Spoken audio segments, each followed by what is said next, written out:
안녕하세요. 중앙대 기계공학부의 나무철입니다. 이번 강의에서는 근전도 신호 분석에 대해서 배워보겠습니다. 근전도는 우리가 팔이나 다리에 힘을 줄 때 근육에서 발생하는 미세한 전기 신호입니다. 거꾸로 생각해보면 이 미세한 전기 신호를 측정하고 분석한다면 우리가 팔에 얼마만큼의 힘을 주고 있는지 또 어떠한 동작을 하고 있는지 추정해 볼 수 있습니다. 그리고 이러한 기술은 웨어러블 로봇의 필수적인 휴먼 로봇 인터페이스에 널리 사용될 수 있습니다. 그래서 이번 시간에는 인간 로봇 인터페이스를 위한 근전도 신호 분석에 대해서 알아보겠습니다. 또한 이러한 근전도 신호를 보다 정확하게 추정하기 위해서는 머신러닝 기법들을 사용해야 합니다. 그래서 근전도 신호 분석에 자주 사용되고 있는 머신러닝 기법들은 어떤 것이 있는지, 그리고 구체적으로 근전도 신호를 어떻게 분석해야 되는지 배워보겠습니다. 추가적으로 근전도 신호는 영어로는 일렉트로마이오그램 또는 일렉트로마이오그래피라고 부르고요. 줄여서 EMG라고 부릅니다. 그래서 앞으로의 강의에서도 근전도 신호를 줄여서 EMG 신호라고 부르겠습니다. 이번 강의에서 배워볼 주제들입니다. 먼저 생체 신호가 무엇인지, 그리고 그 생체 신호들이 웨어러블 로봇에 어떻게 응용되고 있는지에 대해서 살펴보고요. 다음으로 이러한 EMG 신호에 대해서 생리학적인 원리에 대해서 간단히 알아보겠습니다. 마지막으로 EMG 신호를 머신러닝을 통해서 어떻게 분석할 수 있는지, 그리고 해석할 수 있는지에 대해서 배워보겠습니다. 자, 그럼 먼저 생체 신호, 즉 바이오 시그널에 대해서 알아봅시다. 우리 인체의 생체 신호는 크게 5가지로 나눌 수 있습니다. 정기적인 신호, 자기적인 신호, 기계적인 신호, 화학적인 신호, 그리고 마지막으로 열에 관련된 신호가 있습니다. 생체 전기 신호는 신경세포들 사이에 정보 전달에 사용되는 전기 신호를 말하고요. 자기 신호는 이러한 신경세포의 전기작용에 의해서 유도된 자기장을 측정함으로써 얻을 수 있는 신호입니다. 기계적인 신호에는 혈압, 맥박, 근육의 떨림, 관절의 움직임 등이 있습니다. 화학적인 신호는 혈액 내의 산소 농도, 세포 내 ATP 농도, 포도당 농도, 땀이나 체액 내에 존재하는 다양한 화학 성분들의 농도 등을 지칭합니다. 열에 대한 신호는 체온이나 발열 등의 정보를 이야기하죠. 이러한 인체의 생체 신호를 이용하여 주변 기기들이 사람과 자율적으로 상호작용하는 기술을 휴먼 머신 인터페이스라고 하며, 특히 요즘에는 인간의 물리적인 능력치를 증강시키는 웨어러블 로봇 분야에 대한 생체 신호가 많이 적용되고 있습니다. 특히 여러 가지 생체 신호 중에서도 전기 생체 신호는 빠른 응답성과 측정의 용이함 때문에 로봇 분야에서 가장 널리 쓰이고 있습니다. 그럼 이러한 전기 생체 신호에 대해서 조금 더 자세히 알아보겠습니다. 인체 내부에서는 미세한 전기가 흐르고 있어요. 예를 들어 근육이 수축할 때 근육세포에 미세한 전기가 흐르고 이 전기가 피부에까지 전달이 되므로 피부에 전극을 접촉시키면 이러한 미세한 전기 신호를 측정할 수 있습니다. 이렇게 근육 수축 시에 발생하는 전기 신호를 EMG라고 부릅니다. 그리고 특히 피부에서 측정하는 EMG 신호를 Surface EMG 또는 줄여서 SEMG라고도 부릅니다. 또 다른 종류의 전기 생체 신호에는 EEG, EOG, 그리고 ECG가 있습니다. EEG는 두뇌의 신경세포 사이에 흐르는 전기에 의해 발생하는 신호이고, EOG는 눈동자의 움직임에 의해서 발생하는 전기 신호입니다. 또 ECG는 심장 근육의 움직임과 관련된 전기 신호입니다. 세포막에는 많은 수의 이온 채널들이 존재하는데요. 이 채널들이 열리고 닫히면서 바깥에 있는 이온들이 세포 안으로 들어오기도 하고, 반대로 세포 안에 있던 이온들이 세포 바깥으로 이동하기도 합니다. 이러한 이온의 이동으로 인해 세포막의 전이차가 변화하게 되고요. 이러한 전이차의 변화에 의한 전기 신호를 우리가 측정할 수 있게 됩니다. 이에 대한 자세한 설명은 잠시 뒤에 하고요. EMG, EEG, 그리고 ECG와 같은 전기 신호들의 파형이 어떻게 생겼는지 보여드리겠습니다. 근육 수축과 관련된 EMG 신호는 어떠한 기준값에 대해서 대칭적인 모양을 가지고 있으며 빠르게 진동하는 모습을 보입니다.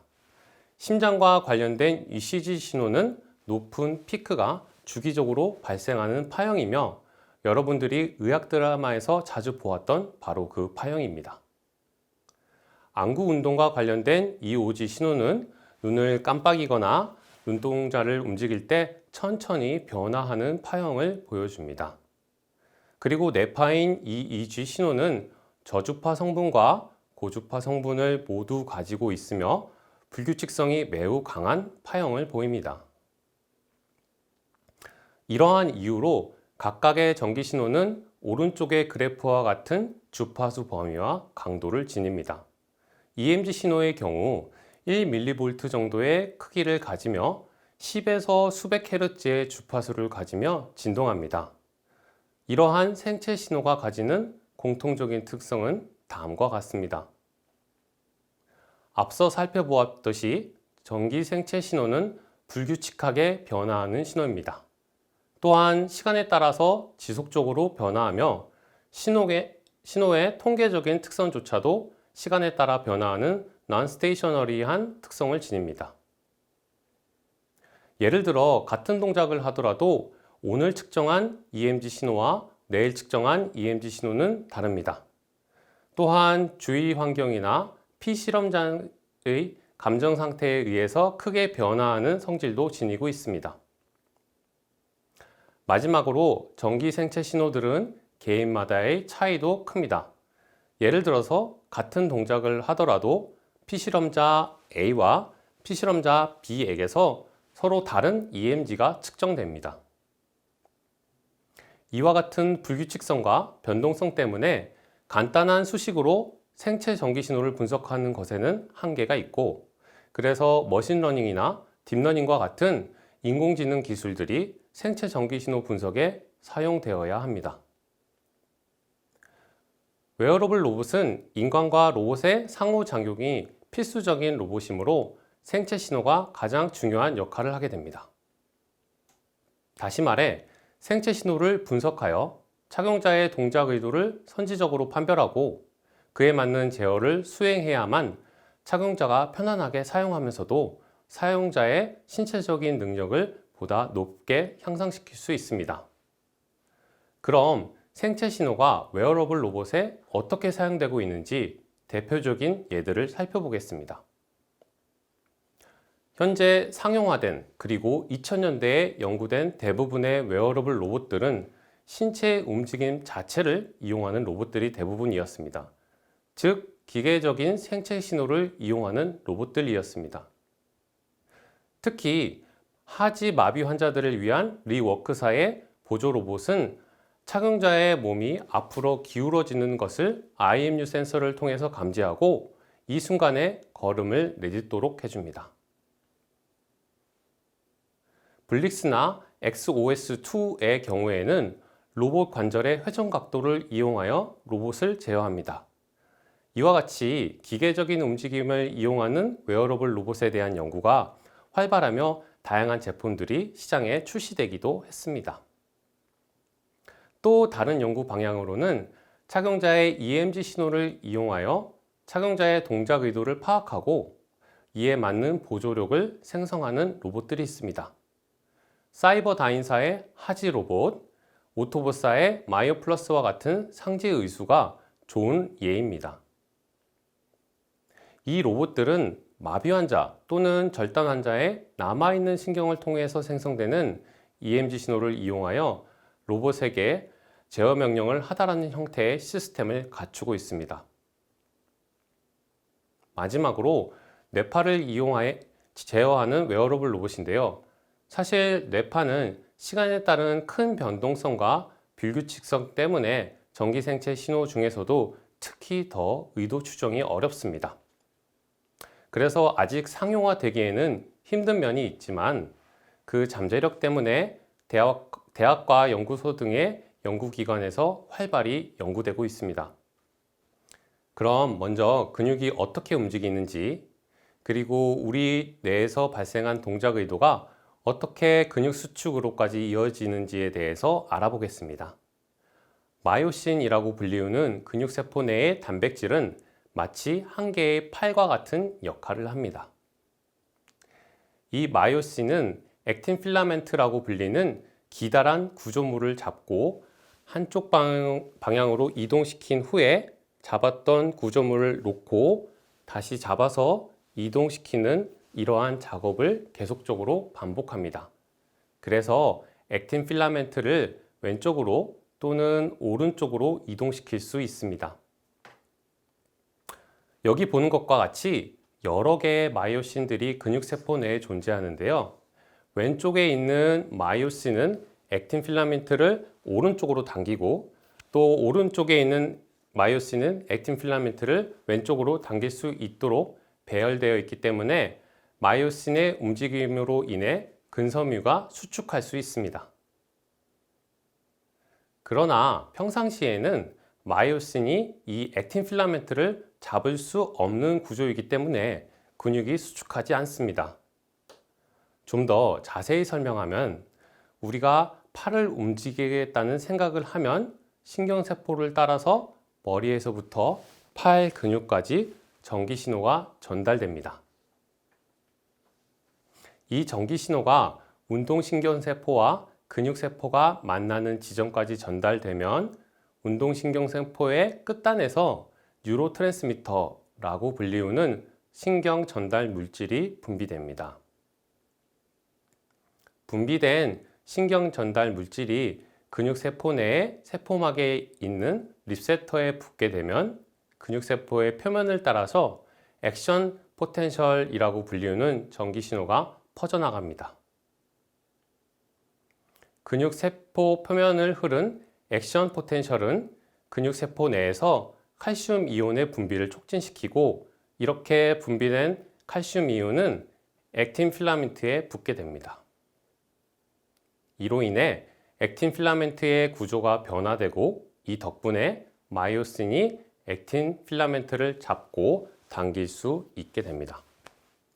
그리고 아까 언급했듯이 왼쪽과 오른쪽으로 동시에 당김으로써 근육 수축이 발생합니다. 자, 그럼 근육이 수축할 때 근육의 전압에 왜 변화가 생기는지 알아봅시다. 세포막에는 이온들의 인렛과 아웃렛을 제어하는 이온 펌프들이 존재합니다. 수많은 이온들이 있지만 여기서 우리가 집중하는 이온은 Na+라고 적혀 있는 소디움 아이온과 K+라고 적혀 있는 포타시움 아이온이에요. 그리고 이 둘은 모두 양의 전하를 띠고 있는 양이온들입니다. 세포막에 있는 이온 펌프는 ATP라는 생체 에너지원을 이용하여 한 번에 3개의 소디움 이온을 세포 안에서 세포 밖으로 방출시키고, 세포 외부에 존재하는 2개의 포타시움 이온을 세포 내부로 받아들입니다. 이러한 이온 펌프의 작동에 의해서 대부분의 소디움 아이온들은 세포 밖에 존재하게 되고, 포타시움 이온들은 대부분 세포 내부에 존재하게 됩니다. 또한 3개의 양이온을 내보내고 2개의 양이온을 받아들이는 과정을 거치므로 결과적으로는 세포 내부의 전하량이 세포 외부의 전하량보다 낮아지게 됩니다. 따라서 세포의 전위는 음의 값을 가지게 되며 약 마이너스 70mV 정도의 정상 상태 전위를 띠게 됩니다. 이를 세포의 레스팅 포텐셜이라고 부르고, 이는 음으로 폴러라이즈 된 상태입니다. 그럼 액션 포텐셜이 발생하는 원리에 대해서 설명할게요. 먼저 뇌에서 발생한 전기신호가 운동신경세포의 말단으로까지 전달됩니다. 이 신호로 인해서 운동신경세포 말단에서 뉴로트랜스미터가 방출되고, 방출된 뉴로트랜스미터들이 근육세포의 리셉터에 붙으면 리셉터가 열리게 됩니다.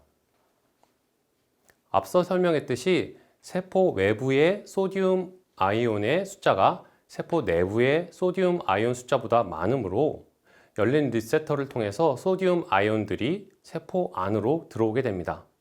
즉, 확산을 통해서 소듐 아이온이 세포 내부로 들어오게 되는 것이죠. 또한 양이온인 소듐 이온이 세포 내부로 많이 들어오게 됨으로써 세포 내부의 전압이 상승하게 됩니다. 이러한 전압 상승의 효과를 디폴러리제이션이라고 부릅니다. 이러한 양이온의 유입으로 마이너스 70mV에서 마이너스 55mV까지 세포의 전압이 상승하면 세포막에 있는 소듐 아이온 채널이 열리게 됩니다. 여기서 소듐 아이온 채널은 볼테이지에 의해서 제어되는 채널이며 마이너스 55mV 이상에서 열리는 성질이 있습니다. 즉, 레스팅 포텐셜에서는 닫혀 있다가 뉴로트랜스미터에 의해서 열리게 되는 것이죠. 소듐 아이온 채널이 열림으로써 더욱 많은 소듐 아이온들이 근육세포 내로 들어와서 세포 내의 전압은 더욱 상승하게 됩니다. 전압이 플러스 40mV 정도까지 올라가면 소듐 아이온 채널은 높은 전압에 의해서 닫히고 포타시움 아이온 채널이 열리게 됩니다. 포타시움 아이온 채널도 볼테이지에 의해서 제어되는 채널이며 이 채널을 통해 포타시움 아이온이 세포 밖으로 방출되면서 세포 내의 전압을 다시 떨어뜨리게 됩니다. 이를 리폴라리제이션이라고 부릅니다. 과도한 폴라리제이션에 의해서 마이너스 70mV보다 더 낮은 전압으로 떨어졌다가 이온 펌프의 작용에 의해서 다시 마이너스 70mV의 레스팅 포텐셜을 되찾게 됩니다. 이러한 일련의 반응들로 상승한 전압을 액션 포텐셜이라고 부르며 운동신경세포 말단과 근육세포가 만나는 부근에서 처음 발생하게 됩니다. 그럼 이렇게 운동신경세포 말단과 만나는 부근에서 발생한 액션 포텐셜이 어떻게 근육세포 전체로 퍼져나가는지에 대해서 설명하겠습니다. 먼저 운동신경세포와 연결되어 있는 부위에서 디폴러리제이션이 일어나서 전압이 상승합니다. 이러한 전압의 상승으로 인해 옆에 위치한 소듐 아이온 채널이 열리게 되어 그 부분의 전압도 상승하게 됩니다. 즉, 디폴러리제이션 반응이 옆으로 전달되는 것입니다. 이런 방식으로 옆으로 액션 포텐셜이 전달되고 원래 디폴러라이즈드 되었던 부분은 리폴러리제이션에 의해서 전압이 감소됩니다. 이러한 현상이 옆으로 자꾸 전달되어 마치 전류가 흐르는 것과 같은 효과가 나타나는 것입니다. 그리고 이러한 원리 때문에 운동신경세포와 연결되어 있는 부위를 중심으로 좌우로 대칭적으로 전기가 퍼져나가게 됩니다. 그럼 흔들리는 EMG 신호가 왜 측정되는지 이야기해 봅시다. 근육을 움직이겠다는 우리의 동작 의도는 여러 개의 신경 라인에 전기가 반복적으로 발생하도록 만듭니다. 이 그림과 같은 임펄스가 반복적으로 가해지는 것이죠. 그리고 근육에는 여러 개의 운동신경세포들이 연결되어 있어요. 그래서 반복적인 전기 임펄스들이 중첩된 것을 EMG 신호에서 측정하는 것이므로 오른쪽 그림과 같이 근육 수축이 발생할 때 이와 같은 파형을 가지게 됩니다. 또한 EMG 신호를 이용한 로봇 시스템을 구축하는 데 있어서 중요한 고려사항은 타임 딜레이입니다. 이 타임 딜레이는 크게 두 구간으로 나눌 수 있습니다. 먼저 두뇌에서 운동을 담당하는 모터 코텍스에서 발생한 전기 신호가 근육에 전달되어 EMG가 발생하는 데까지 걸리는 시간입니다. 즉, 우리가 동작을 생각하는 순간과 EMG 신호가 발생하는 순간 사이에 걸리는 시간이며 이러한 신호 전달에 10에서 20ms 정도의 시간이 걸립니다. 다음으로는 EMG 신호가 발생하고 나서 실제로 근육 수축이 일어나는 데까지 걸리는 시간은 약 20에서 50ms 정도입니다. 이러한 특성과 사람이 동작 인지에 필요한 시간을 고려하였을 때 EMG를 이용하여 로봇을 제어할 경우 EMG가 발생한 시점으로부터 100ms, 즉 0.1초가 지난 후에 로봇이 동작을 하더라도 사람은 딜레이가 거의 없다고 느끼게 됩니다. 지금부터는 센서에 대한 사항을 알아보겠습니다. EMG 센서는 전압을 측정하는 장치이므로 일렉트로드, 즉 전기 전극이 필요합니다. 그리고 일렉트로드를 기준으로 센서를 세 가지 종류로 나눌 수 있습니다. 한 개의 일렉트로드만 사용하는 모노폴라 타입, 두 개의 일렉트로드를 사용하는 바이폴라 타입, 그리고 다수의 일렉트로드를 사용하는 그리드 타입이 있습니다. 먼저 모노폴라 타입은 하나의 측정용 전극과 하나의 그라운드 전극으로 이루어집니다. 하지만 모노폴라 타입은 노이즈 제거가 어려우므로 보통 근육에 직접 컨택하는 니들을 사용하기 때문에 이러한 침습적인 방식은 일상생활에서 사용하기에는 어렵습니다. 다음으로 바이폴라 타입은 두 개의 측정용 전극과 하나의 그라운드 전극으로 이루어집니다. 이 타입은 두 개의 전극에서 공통적으로 측정되는 노이즈 제거가 용이하므로 피부 표면에 전극을 접촉시키는 비침습적인 측정이 가능합니다. 이 방식은 구조적으로 간단하면서도 또 비침습적인 방식이므로 휴먼 머신 인터페이스 분야에서 현재 가장 널리 쓰이는 형태입니다. 마지막으로 그리드 타입은 다수의 전극과 그라운드 전극으로 이루어지며 이 형식은 전압의 공간적인 분포를 세밀하게 측정할 수 있다는 장점이 있습니다. 그럼 이번에는 이 EMG 측정 전극을 피부에 어디에 붙일까 하는 문제가 있습니다. 가장 널리 쓰이는 바이폴라 타입을 기준으로 설명할게요. 운동신경세포와 근육세포가 만나는 이 부위를 이너베이션 존, 줄여서 IG라고 불러요. 그리고 앞서 설명했듯이 IG를 기준으로 대칭적으로 전압이 전파가 됩니다. 따라서 IG 양쪽에 두 개의 전극을 배치시키면 양 전극에 걸리는 전압의 크기가 거의 비슷하므로 양단의 전압 차이가 0에 가까워지고 이로 인해서 뚜렷한 전압 신호를 측정하기 어렵게 됩니다. 또한 힘줄 쪽에서 가까운 곳에서 측정할 경우 매우 미세한 EMG 신호가 측정됩니다. 따라서 높은 전압을 측정하기 위해서는 전극은 IG와 힘줄 사이에 위치시키는 것이 가장 효과적입니다. 다음으로 몇 개의 채널을 사용할 것인가 하는 문제입니다.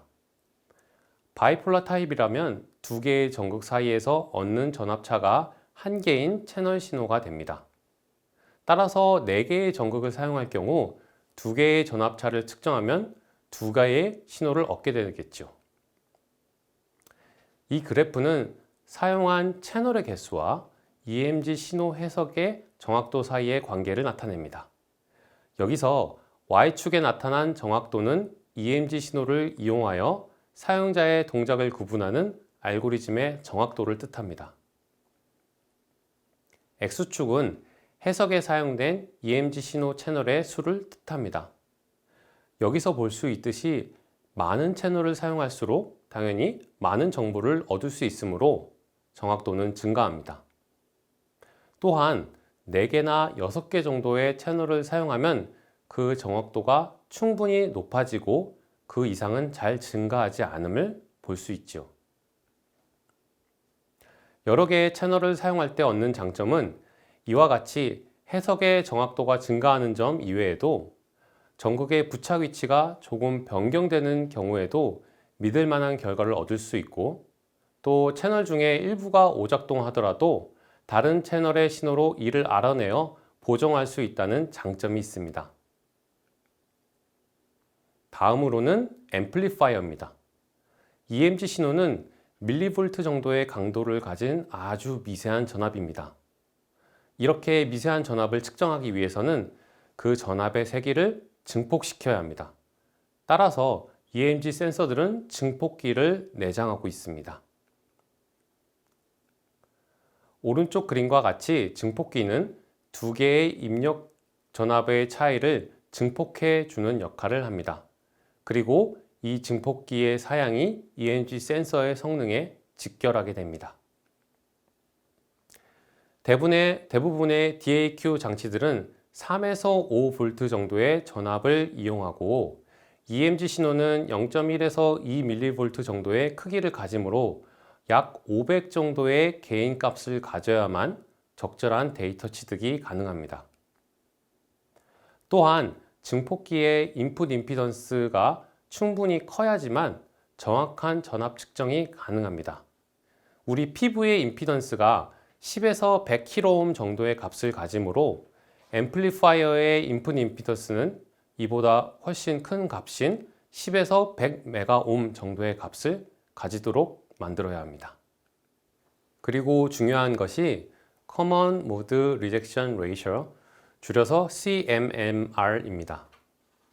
이 식에서 볼 수 있듯이 앰플리파이어의 출력값은 입력 전압값들의 차이를 증폭시킨 값뿐만 아니라 공통 전압과 관련된 값도 같이 포함하고 있습니다.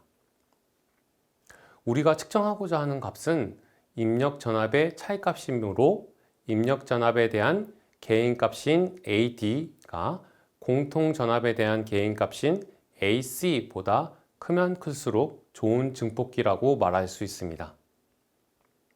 따라서 이 비율을 CMMR이라고 표현하고 이 비율 값이 크면 클수록 이상적인 증폭기에 가까워지겠죠. 보통 CMMR 값이 약 100dB 정도 되면 좋은 성능을 발휘할 수 있습니다. 다음으로 센서 출력값의 노이즈 원인을 살펴보면 앰비언트 노이즈, 트랜스듀서 노이즈, 아티팩트 노이즈가 있습니다. 먼저 앰비언트 노이즈는 파워라인이나 주위의 전자기기에서 나오는 노이즈입니다. 생체 전기 신호는 미세한 전압이므로 특히 더 이러한 앰비언트 노이즈에 취약합니다. 다음으로 트랜스듀서 노이즈는 피부와 일렉트로드 사이의 전기 전도성의 변화에 의한 노이즈며 이는 일렉트로드 자체의 특성뿐만 아니라 착용자 피부의 상태, 지방의 두께, 땀, 온도 등에 의해서 변화합니다. 마지막으로 아티팩트 노이즈는 측정하고자 하는 근육에 인접한 다른 근육들에서 발생되는 전압에 의한 노이즈이며 이것은 크로스토크라고도 불립니다. 앰비언트 노이즈와 트랜스듀서 노이즈는 하드웨어적으로 어느 정도 제거 및 감소가 가능하지만 아티팩트 노이즈 제거는 소프트웨어에 의존해야 한다는 점이 다릅니다. 자, 지금까지 EMG 신호의 발생 원리와 그 특성, 그리고 EMG 센서에 대한 설명을 했는데요. 다음 시간에는 머신러닝을 이용해서 EMG 신호를 어떻게 해석할 수 있는지에 대해서 살펴보도록 하겠습니다.